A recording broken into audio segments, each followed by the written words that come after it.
The day toys came to life once upon a time in a world not too different from ours. There was a kid named Timmy who had a pretty ordinary life, except for one thing. Timmy's room was full of toys, all kinds of toys, stuffed animals, action figures, robot toys and vehicles. All of them were scattered around his room in an organized mess that only he understood. One day after school, Timmy came home and went straight to his room to play. But something was different. The toys were moving. They were coming alive. It didn't take long to realize that Timmy wasn't the only living thing in the room. A teddy bear holding a knife chased him around the bed. A pack of Hot Wheels cars zoomed over his desk, crashing into each other like they were in some kind of demolition derby. An army of plastic dinosaurs seemed to be marching right towards him. And suddenly, everything stopped. All eyes were on Timmy. Timmy froze. His mind couldn't comprehend what was happening. Were these toys possessed?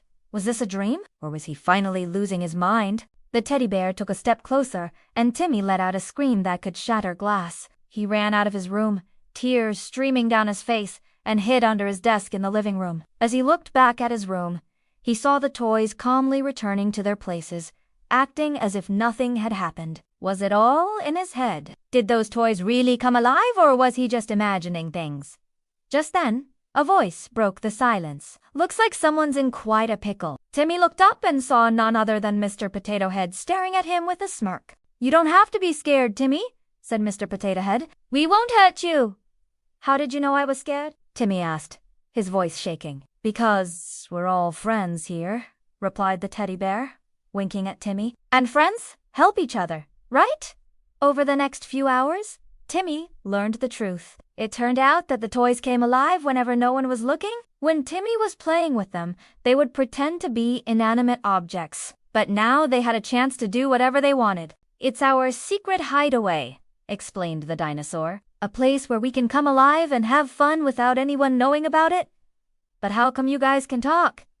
Timmy asked curiously. "Well, when you're playing with us," said the car, "you use your imagination to make us come alive. And since you always imagined us talking, we can talk.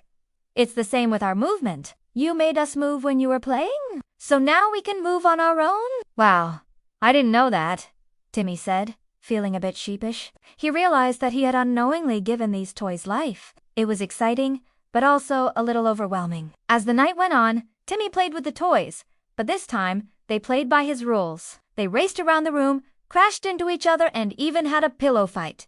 They were having so much fun. But then something unexpected happened. One of the dinosaurs started to act strangely. At first, it seemed like just another toy come to life. But soon Timmy noticed that it wasn't playing with the others. It was just standing there, staring at him with a blank expression. "Are you okay?" Timmy asked, a little uneasy. "I don't feel very good," the dinosaur replied in a monotone voice. "I feel empty, like something's missing."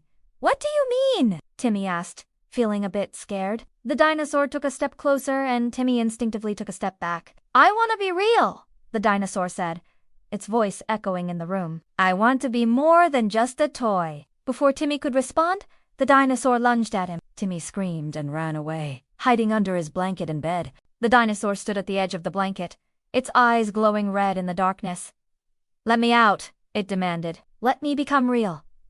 Timmy knew he had to do something. He couldn't let this toy control him. He couldn't believe that one of his toys wanted to become real, to possess him. He felt trapped, like he was in some kind of nightmare. He remembered what Mr. Potato Head had said about how their movement and speech were linked to his imagination. Maybe if he stopped imagining them as real, they would stop being real. With a deep breath, Timmy tried to calm himself down. He knew this wouldn't be easy, but he had to try. He imagined the dinosaur not as a terrifying monster, but as a harmless toy. He thought of it as something small and weak, something that couldn't hurt him at all. Slowly, the dinosaur seemed to shrink, becoming smaller and weaker until it was just a regular toy lying on the floor. Timmy let out a sigh of relief. He had done it. He had controlled his imagination and defeated the dinosaur. But as he got out of bed, he noticed something strange. All the toys were gone. He looked around the room and realized that they were all in the closet. He opened the door and stepped inside. As he reached for one of the toys, he heard a familiar voice. "Don't touch me," it said. Timmy jumped back, startled. He looked around, but there was no one there.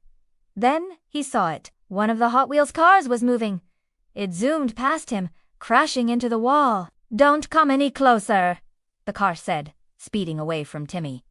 Timmy felt a surge of excitement mixed with fear. This was incredible, but also a little scary. He decided to play along. He pretended to chase the car, making exaggerated movements and sounds. The car zipped around the closet, dodging Timmy's attacks. It was like playing a thrilling game of cat and mouse.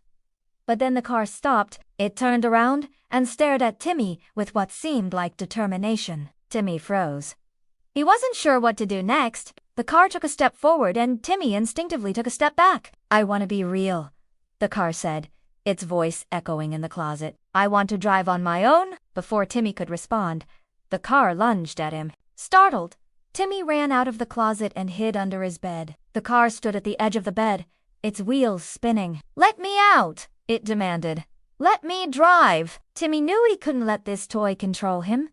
He had to find a way to stop it. He remembered what he had done with the dinosaur. He closed his eyes and tried to imagine the car not as a powerful vehicle, but as a small toy car. He thought of it as something weak and insignificant, something that couldn't hurt him at all. Slowly, the car seemed to shrink, becoming smaller and weaker, until it was just a regular toy car, lying on the floor. Timmy let out a sigh of relief.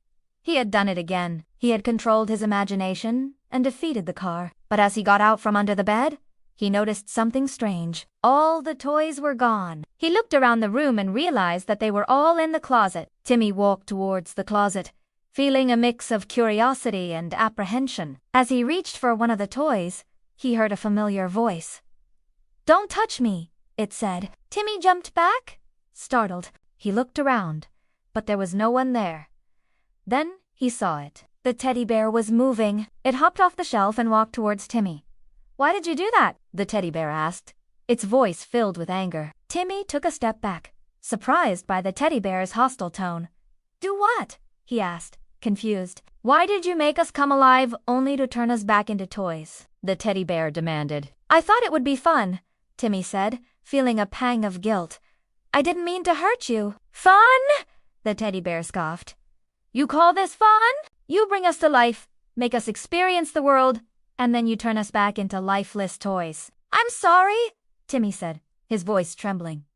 "I didn't know you guys had feelings." "Feelings?" the teddy bear repeated, its voice softening slightly. "I guess we do have feelings. But what are you going to do about it?" Timmy hesitated. He wasn't sure what to say. He felt terrible about what he had done. He had hurt these toys who had only wanted to have fun. He looked into the teddy bear's eyes and saw a glimmer of sadness.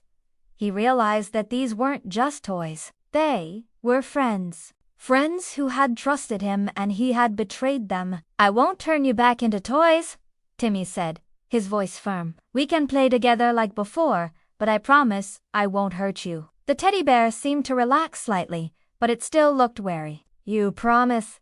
it asked. "I promise," Timmy replied, extending his hand towards the teddy bear. The teddy bear hesitated for a moment, then took Timmy's hand.